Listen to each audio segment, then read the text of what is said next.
ಎಲ್ರಿಗೂ ನಮಸ್ಕಾರ. ಗೋಕರ್ಣಕ್ಕೆ ಹೋಗ್ತಾ ಇದ್ದೀವಿ. ಗೋಕರ್ಣ ಬಂದು ಬೆಂಗಳೂರಿಂದ ಆದರೆ ಒಂದು 483 ಕಿಲೋಮೀಟ್ರ್ ಇದೆ. ಮಂಗಳೂರಿಂದ ಒಂದು 240 ಕಿಲೋಮೀಟ್ರ್ ಆಗುತ್ತೆ. ಮುರುಡೇಶ್ವರದಿಂದ ಬಂದರೆ ಒಂದು 40 ಕಿಲೋಮೀಟ್ರ್ ಇದೆ.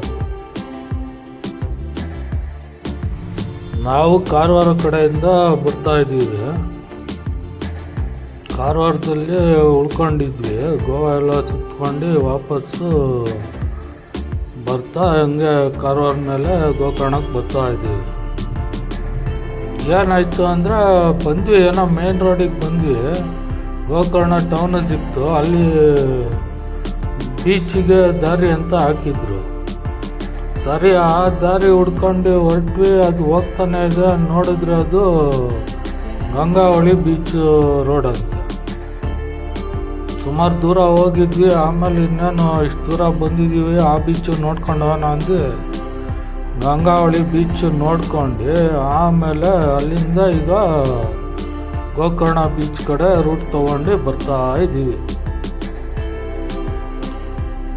ನೋಡಿ, ಹೋಗೋ ದಾರಿ ಹಿಂಗಿದೆ. ಇದು ಗಂಗಾವಳಿ ಬೀಚ್ ಸೈಡಿಂದ ಬರ್ತಾ ಇರೋದು ನಾವು. ನೋಡಿ, ಇಲ್ಲೇ ಬೀಚ್ ಸಿಕ್ತು. ಇದೇ ಮೈನು ಗೋಕರ್ಣ ಬೀಚು. ಅಲ್ಲಿ ಪಾರ್ಕಿಂಗ್ ಚಾರ್ಜ್ ಅಲ್ಲಿ ಕಲೆಕ್ಟ್ ಮಾಡಿದ್ರು.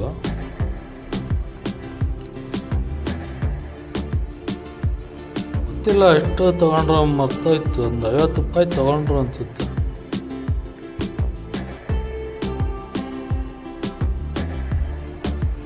ನೋಡಿ, ಇದೇ ಬಂದು ಗೋಕರ್ಣದ್ದು ಮೈನ್ ಬೀಚು. ಕತೆ ಎಲ್ಲರಿಗೂ ಗೊತ್ತಿರಬೇಕು. ರಾಮಾಯಣ ಕಾಲದ ಕತೆ. ರಾವಣ ಶಿವನಿಂದ ಆತ್ಮಲಿಂಗ ಪಡ್ಕೊಂಬರ್ತಾ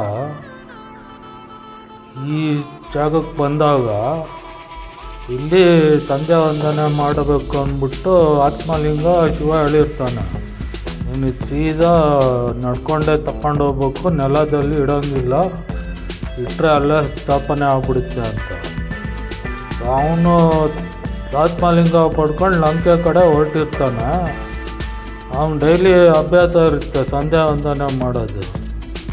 ಸೊ ಈಗ ಆತ್ಮಲಿಂಗ ಬೇರೆ ಕೈಯಲ್ಲಿ ಇರುತ್ತಲ್ಲ, ಸೊ ಹೆಂಗಪ್ಪ ಮಾಡೋದು ಯೋಚನೆ ಮಾಡುವಾಗ ಗಣೇಶನಿಗೆ ಕಳಿಸಿರ್ತಾರೆಲ್ಲ ದೇವತೆಗಳೆಲ್ಲ, ಹೆಂಗಾರ ಮಾಡಿ ತಪ್ಪಿಸು ಅವ್ನು ಲಂಕೆಗೆ ತಗೊಂಡೋಗೋದು ಅಂತ. ಆ ಟೈಮಲ್ಲಿ ವಿಷ್ಣು ಬಂದ್ಬಿಟ್ಟು ಇಲ್ಲಿ ಸುದರ್ಶನ ಚಕ್ರದಿಂದ ಸೂರ್ಯ ಮರೆ ಮಾಡಿ ಸಂಜೆ ಆಗೋ ಥರ ಫೀಲಿಂಗ್ ಬರೆಸ್ತಾನೆ. ಆವಾಗ ರಾವಣ ಸಂಜೆ ಆಯಿತು, ಸಂಧ್ಯಾ ವಂದನೆ ಮಾಡಬೇಕು ಅಂದ್ಬಿಟ್ಟು ಆತ್ಮಲಿಂಗ ಇಲ್ಲಿ ಯಾರ ಕೈ ಕೊಡೋಣ ಅಂತ ಹುಡುಕುವಾಗ ಗಣೇಶ ಗಲ್ಲನ ರೂಪದಲ್ಲಿ ಬರೋದು. ಆವಾಗ ಗಣೇಶನಿಗೆ ರಿಕ್ವೆಸ್ಟ್ ಮಾಡಿ ಗಣೇಶನ ಕೈಯಲ್ಲಿ ಆತ್ಮಲಿಂಗ ಕೊಟ್ಟು ಇಟ್ಕೊಂಡಿರೋ, ನಾನು ಪೂಜೆ ಮುಗಿಸ್ಕೊಂಬರ್ತೀನಿ ಅಂದಾಗ ಗಣೇಶ ಸರಿ ಇಟ್ಕೊತೀನಿ, ಆದರೆ ನನಗೆ ಭಾರ ಅನಿಸ್ದಾಗ 3 ಸಲ ಕರಿತೀನಿ, ಅಷ್ಟರಲ್ಲಿ ನೀನು ವಾಪಸ್ ಬಂದರೆ ಸರಿ, ಇಲ್ಲ ನೆಲದ ಮೇಲೆ ಇಟ್ಬಿಡ್ತೀನಿ ಅಂತ ಗಣೇಶ ಹೇಳೋದು. ಅದಕ್ಕೆ ರಾವಣ ಒಪ್ಕೊಂಡು ಸರಿ ನಾನು ಅಷ್ಟು ಬೇಗ ಬಂದ್ಬಿಡ್ತೀನಿ ಅಂದು ಈ ಬೀಚ್ ಹತ್ರ ಬಂದು ಸಂಧ್ಯಾ ವಂದನೆ ಮಾಡಿ ವಾಪಸ್ ಬರ್ತಾ ಗಣೇಶ 3 ಸಲ ಭಾರ ಆಯಿತು ಅಂದ್ಬಿಟ್ಟು ನನಗೆ ರಾವಣ ಅಂತ 3 ಸಲ ಕೂಗಿ ಅಲ್ಲಿ ಮಹಾಬಲೇಶ್ವರ ದೇವಸ್ಥಾನ ಇದೆ, ಅಲ್ಲಿ ಆತ್ಮಲಿಂಗನ ಕೆಳಗಿಟ್ಟಿರೋದು. ಸೊ ಆತ್ಮಲಿಂಗ ಕೆಳಗಿಟ್ಟಿದ್ದ ಜಾಗ ಅಲ್ಲಿ ಆತ್ಮಲಿಂಗ ಪ್ರತಿಷ್ಠಾಪನೆ ಆಗಿದೆ. ಅದಕ್ಕೆ ಮಹಾಬಲೇಶ್ವರ ದೇವಸ್ಥಾನ ಕಟ್ಟಿರೋದು.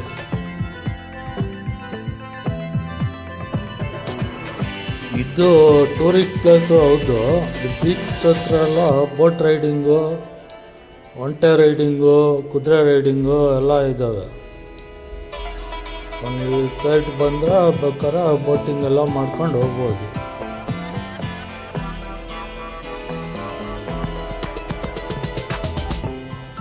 ಮತ್ತು ಮೇಯ್ನ್ ಏನಂದರೆ ಇದು ಶೈವದ್ದು 3 ತ್ರಿಶಕ್ತಿ ಕೇಂದ್ರದಲ್ಲಿ ಗೋಕರ್ಣ ಒಂದು. ಮೇಯ್ನು ಕಾಶಿ, ಆಮೇಲೆ ರಾಮೇಶ್ವರ, ಇದು ಗೋಕರ್ಣ ಒಂದು.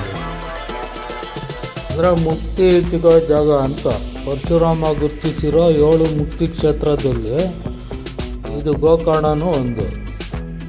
ಸುಮಾರು ಜನ ಈ ಕಾಶಿಗೆ ಹೋಗಿ ಸತ್ತ ಮೇಲೆ ಅವ್ರ ಅಸ್ಥಿ ವಿಸರ್ಜನೆ ಮಾಡೋಕ್ಕೆ ಹೋಗ್ತಾರಲ್ಲ, ಅಸ್ಥಿ ವಿಸರ್ಜನೆ ಅವು ಅಲ್ಲಿ ಏನು ವಿಸರ್ಜನೆ ಮಾಡ್ತಾರೆ, ಕಾಶಿಲಿ ಏನು ಪುಣ್ಯ ಬರುತ್ತೆ ಅಂತಾರೆ, ಮುಕ್ತಿ ಸಿಗುತ್ತೆ ಅಂತಾರೆ. ಸೊ ಅದು ಇಲ್ಲಿ ಗೋಕರ್ಣದಲ್ಲೂ ಬಂದು ಮಾಡ್ಬೋದು ನೋಡಿ. ಇದು ಬೀಚಿಂದ ಸ್ಟ್ರೈಟ್ ಈ ರೋಡ್ ಹೋದರೆ ಅಲ್ಲೇ ದೇವಸ್ಥಾನ ಕಾಣುತ್ತೆ. ಒಂದು 500 ಮೀಟ್ರ್ ಇದೆ ಅಷ್ಟೇ. ಈ ಕಡೆ ಸುತ್ತಮುತ್ತ ಇದು ಮಳಿಗೆಗಳಿದ್ದಾವೆ. ದೇವಸ್ಥಾನಕ್ಕೆ ನೀವು ಪಂಚೆ ಕಂಪಲ್ಸರಿ ಗಂಡಸರಿಗೆ. ಸೊ ನೀವು ಪಂಚೆ ತೊಗೊಂಬಂದಿರ್ರಿ, ಇಲ್ಲ ಅಂದರೆ ಇಲ್ಲೇ ಮಳಿಗೆ ಹತ್ರ ಸಿಗ್ತವೆ, ಒಂದು ತೊಗೊಂಡೋಗಿ. ಇಲ್ಲ ದೇವಸ್ಥಾನ ಒಳಗೆ ಎಂಟ್ರಿ ಕೊಡಲ್ಲ ನೋಡಿ. ಇದೇ ಮಹಾಬಲೇಶ್ವರ ದೇವಸ್ಥಾನ, ಇಲ್ಲಿಂದ ಎಂಟ್ರಿ. ಒಳಗೆ ಅದೇ ವಿಡಿಯೋ ಮಾಡೋಂಗಿಲ್ಲ. ಸೊ ಎಷ್ಟಾಗುತ್ತೆ ಅಷ್ಟು ತೋರಿಸ್ತೀನಿ ಬನ್ನಿ ನೋಡಿ. ಮೈನ್ ದರ್ಶನಕ್ಕೆ ಇದು ಲೈನಲ್ಲಿ ನಿಂತಿರೋದು. ಈ ಕಡೆ ಇದು ಆದಿ ಗೋಕರ್ಣ ಅಂತ ಒಂದು ಹಾಕಿದ್ದಾರೆ, ಇದೇನು ಗೊತ್ತಾಗಲಿಲ್ಲ. ಆದಿ ಗೋಕರ್ಣ ಅಂದರೆ ಇದು ಆತ್ಮಲಿಂಗಕ್ಕಿಂತ ಮುಂಚೆ ಇದ್ದಿದ್ದು ಲಿಂಗ ಅನಿಸುತ್ತೆ. ಇದು ಅಲ್ಲೇನು ಇದು ಮಾಹಿತಿ ಇರಲಿಲ್ಲ, ಬಟ್ ಇಲ್ಲೊಂದು ಲಿಂಗ ಇದೆ ನೋಡಿ, ಇದು ಆದಿ ಗೋಕರ್ಣ ಅಂತ.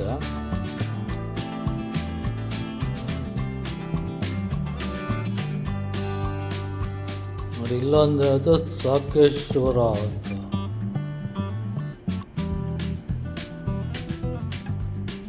ನೋಡಿ ಅಲ್ಲಿ ಮೈನ್ ಗೋಪುರ ಕಾಣ್ತಿದೆಯಲ್ಲ, ಅಲ್ಲಿರೋದು ಇದು ಆತ್ಮಲಿಂಗ. ಅದಕ್ಕೆ ಅಲ್ಲಿ ಲೈನಲ್ಲಿ ಹೋಗಿ ಪಂಚೆ ಹಾಕೊಂಡು ಹೋಗ್ಬೇಕು ನೀವು ಗಂಡಸರಿಗೆ. ಇದು ಅದು ದರ್ಶನ ಮುಗಿಸ್ಕೊಂಡು ವಾಪಸ್ ಬರ್ತಾ ನೋಡ್ಕೊಂಡಿರೋದು. ಇಲ್ಲಿ ಪಾರ್ವತಿದೊಂದು ದೇವಸ್ಥಾನ ಇದೆ.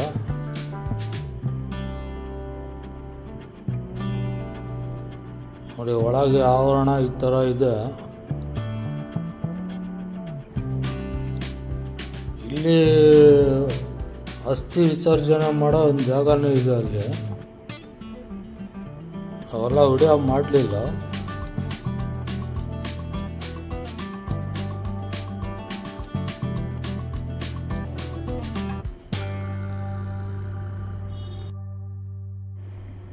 ಇದು ಪಾರ್ವತಿ ದೇವಸ್ಥಾನ, ತಾಮ್ರಗೌರಿ ದೇವಸ್ಥಾನ ಅಂತಾನೆ ಕರೆಯೋದು. ಈಗ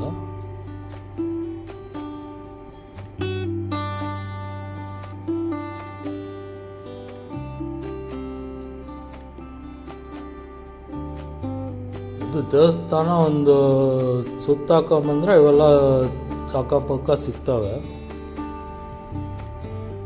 ಇಲ್ಲಿಂದ ಈಗ ಎಕ್ಸಿಟ್ ಆಗಿದ್ದೀವಿ. ನೆಕ್ಸ್ಟು ಗೋಕರ್ಣ ಟೌನ್ ಒಂದು ರೌಂಡ್ ಹೊಡಿಯೋಣ ಅಂತ ಬರ್ತಾ ಇದ್ದೀನಿ ನೋಡಿ. ಇಲ್ಲ ಸ್ವಲ್ಪ ಮುಂದೆ ಬಂದರೆ ಇಲ್ಲಿ ಗಣೇಶ ದೇವಸ್ಥಾನ ಫೇಮಸ್ಸು, ಗೋಕರ್ಣ ಗಣೇಶದ್ದು. ಇದು ಬಾಲ ಗಣೇಶ. ಇಲ್ಲಿ ಒಂದು ಇಡಗುಂಜಿಲೊಂದು ಒಂದೇ ಥರ ಇದೆ ನೋಡಿ. ಅಲ್ಲಿ ಒಳಗೆ ಫೋಟೋಗ್ರಫಿ ಇಲ್ಲ, ಅಲ್ಲಿ ಮೇಲೆ ಬೋರ್ಡ್ ಪಕ್ಕದಲ್ಲಿ ಕಾಡ್ತಿದೆಯಲ್ಲ ಗಣೇಶ, ಅದೇ ಟೈಪು ಮೂರ್ತಿ ಒಳಗಿರೋದು.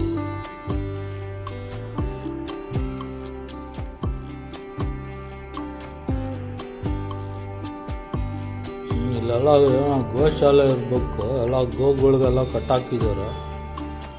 ಅಲ್ಲಿ ಒಳಗೆ ಒಂದು ಲಿಂಗ ಬೇರೆ ಇದೆ. ಬನ್ನಿ ಒಂದು ರೌಂಡ್ ಸುತ್ತಾಡ್ಕೊಂಡು ಬರೋಣ.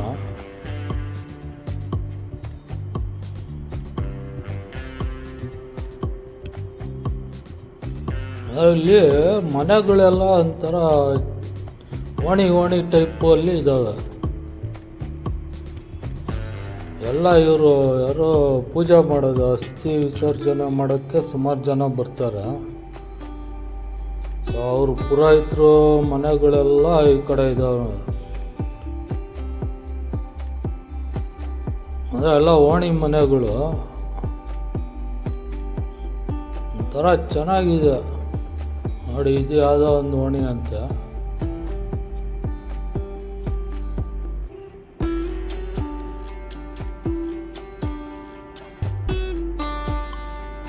ಇಲ್ಲಿ ರಥ ಇಟ್ಟಿದ್ದಾರೆ, ದೇವ್ರ ರಥ. ಯಾವಾಗ ರಥೋತ್ಸವ ಮಾಡ್ತಾರೆ ಗೊತ್ತಿಲ್ಲ. ಇದು ಮೋಸ್ಟ್ಲಿ ಹಳೇದು ಅನ್ಸುತ್ತಿದ್ದು ರಥ. ಇದು ಎದುರುಗಡೆ ಇನ್ನೊಂದು ಕಾಣ್ತು, ಅದಕ್ಕೆ ಅಲಂಕಾರ ಮಾಡಿದ್ದಾರೆ. ನೋಡಿ ಇಲ್ಲಿ ಕಾಣ್ತಿದೆಯಲ್ಲ, ಇದು ಈ ರಥ ಅಲಂಕಾರ ಮಾಡಿದ್ದಾರೆ. ಮೋಸ್ಟ್ಲಿ ಯಾವಲ್ಲ ರಥೋತ್ಸವ ಇತ್ತೀಚೆಗೆ ನಡೆದಿರ್ಬೇಕು.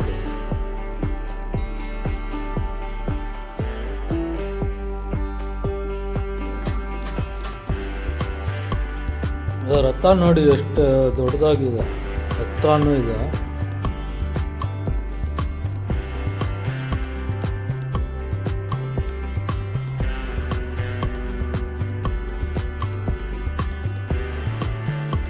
ಅಲ್ಲೆಲ್ಲ ಶಾಪಿಂಗಿಗೆ ಅನ್ನ ಇಟ್ಟಿದ್ದಾರೆ. ಇಲ್ಲಿ ಬೈಕ್ ರೆಂಟಿಗಂತ ಬೋರ್ಡ್ ಹಾಕಿದ್ದಾರೆ. ಮೋಸ್ಟ್ಲಿ ಬೈಕ್ ಎಲ್ಲ ರೆಂಟಿಗೆ ಸಿಗುತ್ತೆ. ಇಲ್ಲೊಂದು ದೇವಸ್ಥಾನ, ವೆಂಕಟರಮಣ ದೇವಸ್ಥಾನ. ಇದು ಚಂದ್ರಮೌಳೇಶ್ವರ ದೇವಸ್ಥಾನ ಅಂತ. ಇಲ್ಲೇ ಒಂದು ಓಣಿಲಿ ಬರ್ತಾ ಇದ್ದೀನಿ. ಈಗ ರಾಮ ತೀರ್ಥಕ್ಕೆ ಹೋಗೋ ದಾರಿ ಅಂತ ಇತ್ತು. ಆ ರೋಡಲ್ಲಿ ಇಲ್ಲಿ ದತ್ತ ಮಂದಿರ ಅಂತ ಇನ್ನೊಂದು ಸಿಕ್ತು.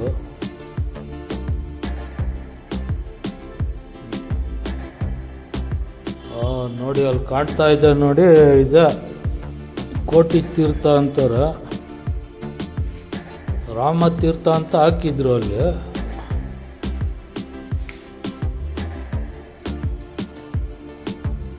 ಇದು ಮೈನ್ ರೂಟಿಂದ ಬಂದರೆ ಫಸ್ಟ್ ಈ ಕಡೆ ಕಲ್ಯಾಣಿ ಹತ್ರ ಬಂದು ಇಲ್ಲಿ ಸ್ನಾನ ಮಾಡಿ, ಇಲ್ಲಿಂದ ಮುಂದೆ ಗಣೇಶ ಇದೆಯಲ್ಲ, ಗಣೇಶನ ದರ್ಶನ ಮಾಡ್ಕೊಂಡು ಆಮೇಲೆ ಮಹಾಬಲೇಶ್ವರನ ದರ್ಶನ ಮಾಡಿ ಆಮೇಲೆ ಬರ್ತಾರಂತೆಲ್ಲ.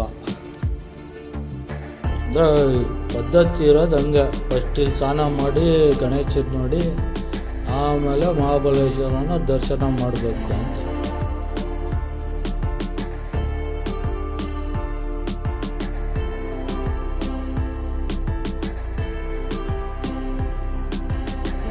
ಕಲ್ಯಾಣಿ ನೋಡಿ ಎಷ್ಟು ಚೆನ್ನಾಗಿದೆ, ದೊಡ್ಡದಾಗೂ ಇದೆ.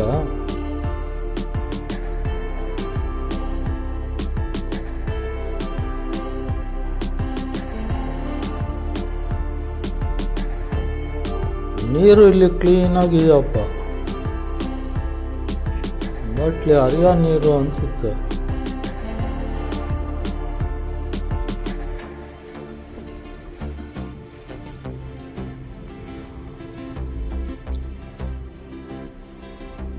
ಇಲ್ಲಿ ಈ ಕಡೆ ಇನ್ನೊಂದು ಸೈಡ್ ಬಂದೆ, ಇಲ್ಲಿ ಕಾಲಭೈರೇಶ್ವರ ದೇವಸ್ಥಾನ ಅಂತ ಹಾಕಿದ್ದಾರೆ. ಇಲ್ಲಿ ಕೆಳಗೊಂದು ಮಂಟಪ ಇದೆ, ಅಲ್ಲಿ ಎಲ್ಲ ಇದು ಶ್ರದ್ಧಾ ಕಾರ್ಯ ಮಾಡ್ತಾಯಿದ್ರು. ಅಂದರೆ ಇದು ಇಲ್ಲೆಲ್ಲ ಮುಕ್ತಿ, ಆತ್ಮಗಳಿಗೆ ಮುಕ್ತಿ ಕೊಡೋ ಜಾಗ.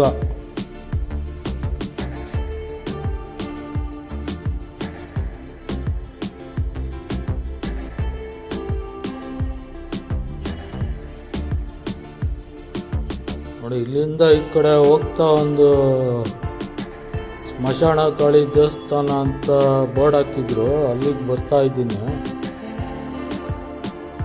ಈ ರೂಟಲ್ಲಿ ಹೋದ್ರೆ ಆ ದೇವಸ್ಥಾನ ಸಿಗುತ್ತೆ. ಇಲ್ಲಿ ಅಸ್ಥಿ ವಿಸರ್ಜನೆ ತೀರ್ಥ ಅಂತ ಬೋರ್ಡ್ ಹಾಕಿದ್ದಾರೆ. ಮುಂದೆ ಏನು ತೀರ್ಥ ಏನು ಕಾಣಲಿಲ್ಲ, ಒಂದು ನದಿ ಥರ ಏನೋ ಸಣ್ಣ ನದಿ ಥರ ಇದೆ ಇಲ್ಲಿ. ಮೋಸ್ಟ್ಲಿ ಇಲ್ಲೇ ಅಸ್ಥಿ ವಿಸರ್ಜನೆ ಮಾಡ್ತಾರೆ ಅನಿಸುತ್ತೆ.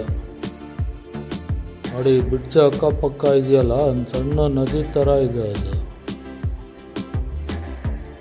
ಇಲ್ಲಿಂದ ಮುಂದೆ ಬಂದರೆ ಇದು ಸ್ಮಶಾನ ಕಾಳಿ ದೇವಸ್ಥಾನ ಇದೆ.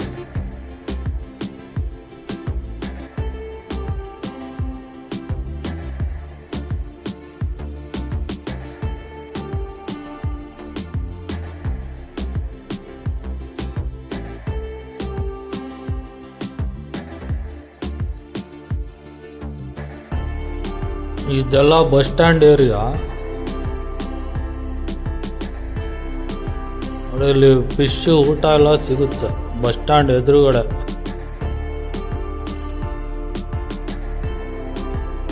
ಇದೇ main bus stand, Gokarna bus stand. ಇದ್ರ ಎದುರುಗಡೆ ಈ ಕಡೆ ಕಾರ್ ಪಾರ್ಕಿಂಗ್ ಜಾಗನೂ ಇದೆ. ಬೇಕಾದ್ರೆ ಬಂದು ಇಲ್ಲೇ ಪಾರ್ಕ್ ಮಾಡಿಬಿಟ್ಟು ಸ್ಟ್ರೈಟ್ ಅದು ಕಲ್ಯಾಣಿ ನೋಡ್ಕೊಂಡು ಅಲ್ಲಿಂದ ಗಣೇಶ ದೇವಸ್ಥಾನ ನೋಡಿ ಆಮೇಲೆ ಮಹಾಬಲೇಶ್ವರ ದರ್ಶನ ಮಾಡ್ಕೊಂಡು ಸ್ವಲ್ಪ ಮುಂದೆ ಬಂದರೆ ಬೀಚ್ ಸಿಗುತ್ತೆ ನಿಮಗೆ.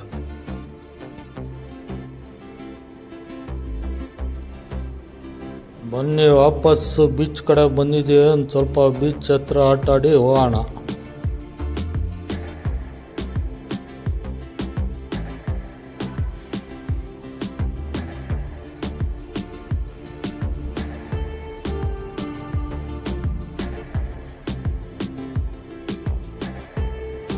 ಒಂದು 3:30 ಟೈಮ್ ಈಗ.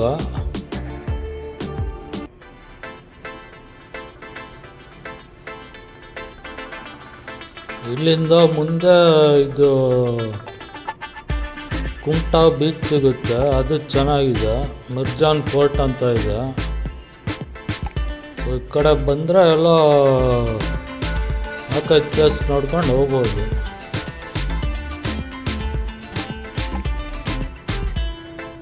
ಇವತ್ತಿಂದು ವಿಡಿಯೋದಲ್ಲಿ ಇಷ್ಟೇ. ನಿಮಗೆ ವಿಡಿಯೋ ಇಷ್ಟ ಆಗಿದ್ದರೆ ಲೈಕ್ ಮಾಡಿ, ಶೇರ್ ಮಾಡಿ, ಸಬ್ಸ್ಕ್ರೈಬ್ ಮಾಡಿ. ಮತ್ತೆ ಸಿಗೋಣ ಮುಂದಿನ ವಿಡಿಯೋದಲ್ಲಿ. ಅಲ್ಲಿವರೆಗೂ ಎಲ್ರಿಗೂ ಧನ್ಯವಾದಗಳು. ನಮಸ್ಕಾರ.